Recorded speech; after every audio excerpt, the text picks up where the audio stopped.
alaikum. Je voudrais vous exposer ma vision de la relation entre deux pays que sont la France et le Maroc.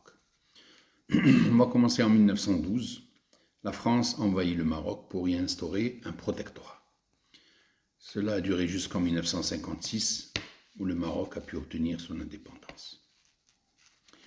Au début du XXe siècle, les Européens se sont partagés l'Afrique, ainsi que d'autres parties du monde. Je pense à l'Amérique du Sud et à une partie de l'Asie. La France et l'Espagne ont occupé le Maroc. La France pour la partie centrale, la partie riche. L'Espagne a pris le sud, le désert, l'extrême nord, les montagnes du Rif. Pendant le protectorat, la France a réalisé d'importantes infrastructures au Maroc. Pour l'exemple, on va citer les chemins de fer marocains. Des banques, ancêtres de la BNP Paribas, ont créé dès 1912 la Compagnie Générale du Maroc, une société de portefeuille ayant son siège à Paris. Elle va devenir un actionnaire incontournable des futures sociétés exploitantes des chemins de fer, mais pas que. On parle des mines, de l'industrie, de l'agriculture et de l'éclairage public.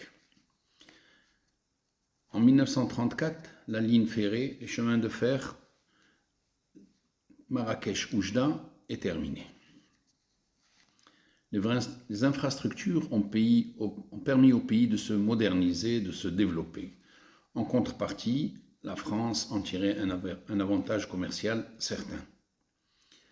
Elle avait la main mise sur toutes les richesses du Maroc et s'appropriait la totalité des marchés pour la réalisation de ces infrastructures. La France a permis également au Maroc de se doter de lois permettant au pays de se structurer. Le premier code pénal marocain a été mis en place en 1913.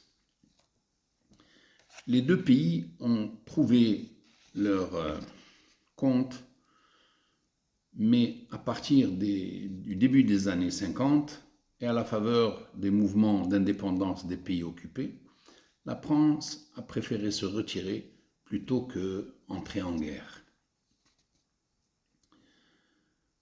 Seule partenaire commerciale, elle a entretenu sa position en formant les élites marocaines. Les militaires étaient formés à l'école de Saint-Cyr, les grandes écoles étaient réservées pour les ingénieurs, etc.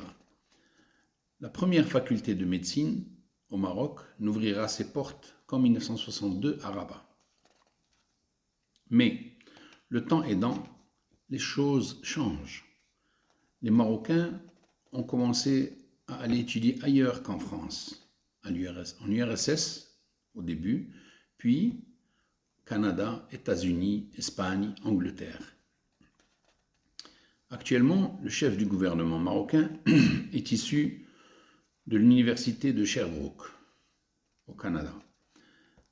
Il en est de même pour le fils du ministre de la Justice, M. Wahbi, qui a étudié le droit au Canada aussi. De gros progrès ont été faits par le Maroc aussi. Pour rappel, les Marocains ont été les premiers à fabriquer les masques et à les exporter vers la France même, au début de la crise Covid, en 2020. 50 ans, c'est long. La puissance de la France n'est plus ce qu'elle était, et le Maroc va voir ailleurs. La relation se détériore, et le Maroc se libère du joug de son ancien occupant. Ce que la France n'accepte pas. Le Maroc est sa chose, et le Maroc va même s'intéresser à l'Afrique, chasse gardée de la France. Un comble. La France n'arrive pas à admettre aujourd'hui que le Maroc exige de traiter d'égal à égal, mais elle doit se rendre compte et se rendre à l'évidence. Le Maroc peut se passer de ses services. Nous n'avons pas besoin de la France pour sauver nos Marocains et pour arranger les choses. Rien n'est immuable. La BNP Paribas, qui a réalisé de belles choses au Maroc, et dont la filiale bancaire BMCI était l'une des principales banques du Maroc, est en train de chercher un repreneur et de s'en aller. Tout est une question d'intérêt. Et l'intérêt du Maroc n'est pas de rester intimement lié à la France. Alors, à bon entendeur, salut. Et notre devise, c'est Allah, la patrie, le roi. Merci.